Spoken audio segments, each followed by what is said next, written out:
جی مرزا سولنگی صاحب، گفتگو کا آغاز آپ سے کروں گا۔ احسن اقبال صاحب کہتے ہیں کہ تالی دونوں ہاتھوں سے بجتی ہے اور ہم اپنے حصے کی کوشش کریں گے، دوسرا فریق معقول مذاکرات کی کوشش کرے گا تو ضرور اچھے نتائج نکلیں گے۔ شیخ وقاص اکرم صاحب اس کو ریسیپروکیٹ کر رہے ہیں، وہ کہہ رہے ہیں کہ ہم چاہے سزا ہو بھی جاتی ہے، جو کہ کہہ رہے ہیں کہ پیر کو ایک فیصلہ آنا ہے، تو اس کے باوجود ہم کوشش کریں گے کہ مذاکرات کا عمل سیبوٹاج نہ ہو۔ لیکن ہیونگ سیڈ دیٹ، وہ کہتے ہیں کہ تو پھر جو سول نافرمانی کی جو ہماری کال ہے اس کو بھی حکومت بھی برداشت کرے۔ باقی انہوں نے کہا کہ جوڈیشل سسٹم ہے، اسی کے تحت سب سزائیں ختم ہوں گی یا جو بھی باہر آئیں گے۔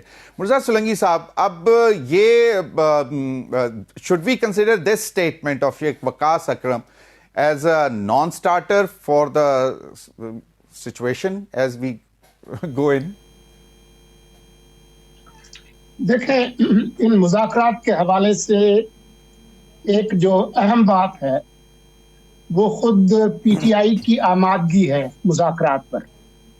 آپ کو یاد ہوگا کہ جب سے خان صاحب گرفتار ہوئے ہیں، جو مستقل بیانیہ تھا پی ٹی آئی کا وہ یہ تھا کہ یہ تو چور ڈاکو لٹیرے ہیں، اور فروری کے انتخابات کے بعد ان کا موقف یہ تھا کہ یہ فارم 47 کی پیداوار ہیں، ان کے ساتھ تو ہم نے بات نہیں کرنی ہے، ہم نے بات کرنی ہے جن کے پاس اختیار ہے، اور وہ براہ راست کہتے رہے کہ ہم بات کریں گے تو اسٹیبلشمنٹ سے کریں گے۔ اب اس سے نیچے اتر کے آئے ہیں، یہ بالکل کیٹو کی چوٹی سے اتر کے مرگلا کی پہاڑی تک تو آئے ہیں کہ بات بھی حکومت سے کہیں گے۔ اور اگر آج کے اخبارات دیکھے ہیں آپ نے تو ان کی شہ سرخی یہ تھی کہ جی ہم نے اسٹیبلشمنٹ سے نہیں، ہم نے بس صرف حکومت سے بات کرنی ہے۔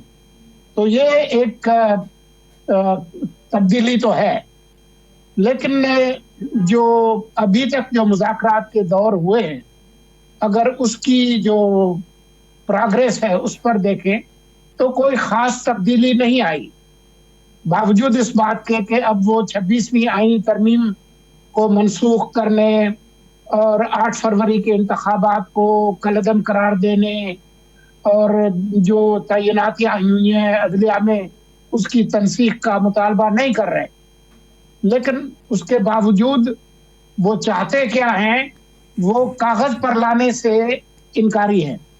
جو پچھلی جو پہلے مذاکرات کا دور ہوا اس میں بھی پریس ریلیز میں یہ بات لکھی تھی کہ جی وہ اپنے تحریری مطالبات پیش کریں گے، دوسرے میں بھی یہ ہوا جو پریس ریلیز کی گئی، لیکن ابھی تک وہ اس سے انکاری ہیں۔ جو شیخ صاحب نے جو بات کی اس میں بھی یہ کہ جی ہم کیوں تحریری جو ہے وہ مطالبات پیش کریں۔ تو یہ یہاں تک کہ جو پچھلا اجلاس ہوا اس میں جب ان سے کہا گیا کہ جی اگلا دور کس تاریخ کو کرے تو انہوں نے کہا نہیں ابھی ہم نہیں کرتے، ابھی جب ہم خان صاحب سے بات کریں گے تو اس کے بعد طے کریں گے۔ تو ایک طرح سے کوئی خاص پروگریس نہیں ہے۔ میرا خیال یہ ہے کہ پرسوں جب 190 ملین پاؤنڈ کیس کا جو فیصلہ آئے گا اس کے بعد یہ کوئی تاریخ دیں گے، اگر دینی ہوگی تو بنیادی طور پر کوئی خاص پروگریس اس پر ہے نہیں۔ یہ کہنا کہ جی وہ جو عدالتیں ہیں ان سے اگر سزا بھی ہو جائے تو ہم جو ہے وہ جو فرما رہے ہیں کہ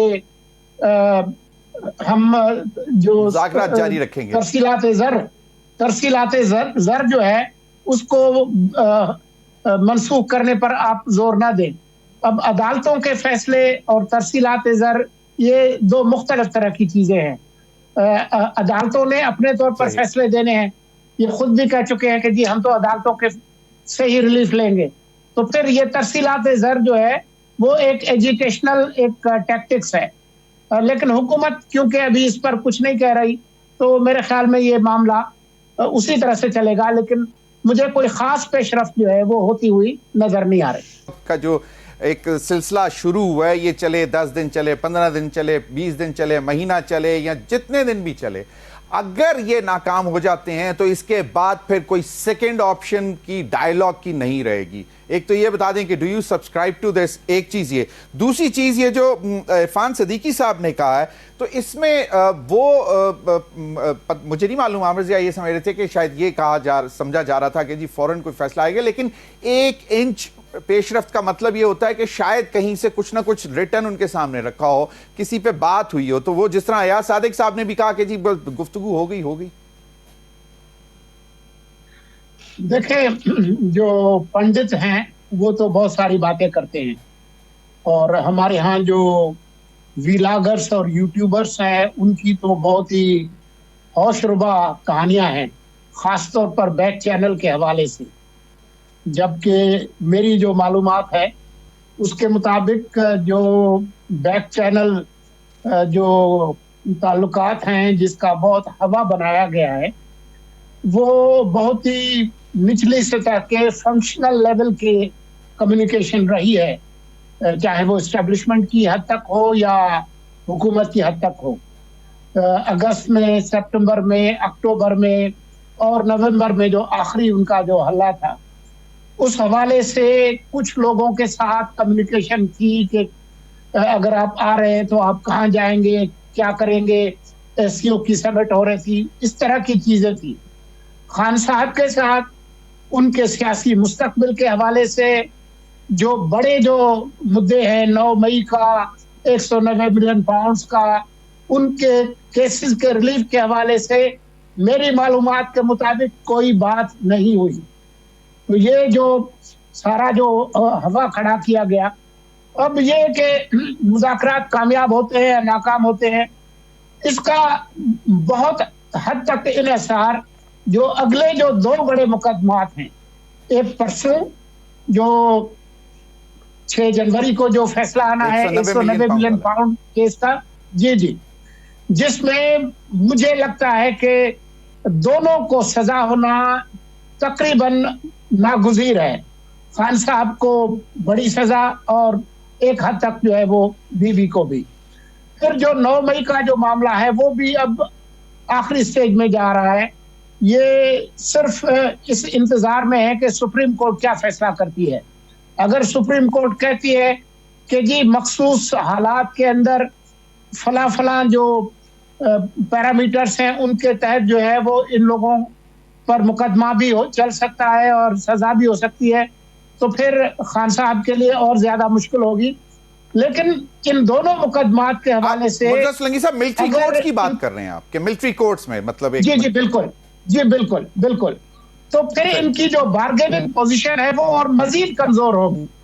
تو اب یہ تو پھر پی ٹی آئی پر ہوگا کہ مذاکرات کرتے ہیں یا نہیں کرتے ہیں, لیکن ان کے پاس سیاسی طور پر مذاکرات کرنے اور عدالتوں کے ذریعے ریلیف لینے کے علاوہ انقلاب کا کوئی آپشن نہیں ہے. وہ ایگزاسٹ کر چکے ہیں. ان کی آپ سے مذاکرات کرنے کی, تو آپ اتنے اپولوجیٹک کیوں ہو, اگریسو سٹانس رکھو. ایک چیز وہ بھی آئی, پھر انہی کی طرف سے یہ آیا کہ مجھے بل واسطہ جو ہے باقاعدہ کہا گیا کہ آپ کو بنی گالا شفٹ کر دیتے ہیں, جس کی پھر تردید بھی آ گئی کہ جی ایسی کوئی پیشکش نہیں تھی. اب وہ جو ان کے شیر افضل مروت صاحب ہیں وہ کہتے ہیں کہ نہیں بنی گالا نہیں, ان کو تو کے پی ہاؤس, گورنر کے پی ہاؤس, یہاں سی ایم کا جو ہاؤس ہے اس میں نتھیا گلی میں شفٹ کرنے کی بات ہو رہی ہے. تو یہ جو ہے عجیب قسم کے متضاد بیانات بھی آ رہے ہیں. دوسرا ایک اگریسو سٹانس بھی ہے. دیکھیں, خان صاحب جو ہے ان کو داد دینی پڑے گی کہ ان کے اندر یہ صلاحیت موجود ہے کہ وہ بیک وقت گلا بھی پکڑ سکتے ہیں اور پاؤں بھی پکڑ سکتے ہیں, اور وہ دونوں کام بیک وقت کر رہے ہیں. ان کی جو مذاکراتی کمیٹی ہے وہ پاؤں پکڑنے کا کام کر رہی ہے. جو ان کے بیانات ہیں, جس طریقے سے گڈی جو ہے وہ شیر و شکر جو ہے وہ اچھے ماحول میں گفتگو ہوتی ہے, لیکن خان صاحب کا جو ٹویٹر اور ان کی جو ٹرول بریگیڈ ہے, خاص طور پر جو ملک سے باہر ہے, صرف ترسیلات زر روکنے کی مہم نہیں چل رہی, بلکہ جو ٹرول بریگیڈ ہے وہ بھی فلی آپریشنل ہے. تو ان کو داد تو دینی پڑے گی. لیکن یہ جو باتیں ہیں کہ جی وہ بنی گالا تو نتھیا گلی تو فلاں، یہ ایک طرح سے اپنے آپ کو خوش کرتے ہیں، اس طرح کا کوئی بات ہے نہیں. جہاں تک حکومت کے بااختیار ہونے کا تعلق ہے تو یہ جیسے خان صاحب کے زمانے میں ایک صفحے کی حکومت تھی، آج بھی ایک صفحے کی حکومت ہے، اور اس میں کسی کو شک نہیں ہونا چاہیے کہ جو موجودہ حکومت ہے وہ اس مذاکراتی عمل کے حوالے سے انہوں نے مکمل طور پر اعتماد میں لیا ہوگا اسٹیبلشمنٹ کو. لیکن اسٹیبلشمنٹ کا موقف بہت شروع سے واضح رہا ہے کہ ہم نے کسی سیاسی پارٹی یعنی پی ٹی آئی سے کوئی مذاکرات نہیں کرنے. ان کی خواہش ضرور تھی لیکن ہم نے ان کے ساتھ کوئی مذاکرات کرنے نہیں ہے. اصل جو مسئلہ ہے وہ یہ ہے. بالکل مرتضی فرنگی صاحب، ایک چیز کا بھی ذرا بتاتے چلیے کہ کہا یہ جا رہا تھا کہ جی ٹرمپ کے آنے کی وجہ سے ایک فورن پریشر ڈیولپ ہوا، پھر یورپین یونین کی طرف سے سٹیٹمنٹ، پھر برٹش پارلیمنٹ کی طرف سے جو سٹیٹمنٹ، ہیومن رائٹس وائلیشنز، ایک وہ ریزن دی گئی کہ جی حکومت اس کی وجہ سے. پھر دوسری طرف سے یہ ہے کہ دونوں کے اوپر پریشر آیا فورن. تو یہ بھی کوئی ہے، مطلب دس کوڈ بی دا ریزن. دیکھیں، حکومت شروع سے بات چیت کرنا چاہ رہی تھی. انہوں نے برملا کہا. یہ پی ٹی آئی تھی جو کہہ رہی تھی کہ ہم حکومت سے بات نہیں کریں گے. تو مجبور سب سے پہلے جو مذاکراتی کمیٹی ہے وہ خان صاحب نے بنائی، حکومت نے تو نہیں بنائی. تو میں نے ابھی آپ کو بتایا کہ کس طرح سے وہ کیٹو کی چوٹی سے نیچے مرگلا تک آئے ہیں، کس طریقے سے 26ویں آئینی ترمیم بھی گئی، 8 فروری کے الیکشنز بھی گئے، جو عدلیہ میں جو اپوائنٹمنٹس ہوئی اس کے حوالے سے. تو پیچھے کون ہٹا ہے؟ دباؤ جس پر ہوگا وہی پیچھے ہٹے گا نا. حکومت نے تو ابھی تک کوئی ایسی بات کی نہیں ہے جس سے پتا چلے. اس وقت اگر کوئی بے اختیار لوگ ہیں جن سے آپ ہمدردی کر سکتے ہیں وہ پی ٹی آئی کی مذاکراتی کمیٹی ہے. یہ لوگ ادھر جاتے ہیں، کسی قسم کی کوئی کمٹمنٹ دینے کے لیے تیار نہیں ہے. ہر آدمی دوسرے پہ شک کرتا ہے کہ یہ جا کر خان صاحب کو کیا بتا دیں گے. اسد کیسر ہو، دوسرے ہو، یہ ایک دوسرے سے ڈرے ہوئے لوگ ہیں. اسی وجہ سے یہ طے ہوا ہے کہ 6 رکنی کمیٹی پوری کی پوری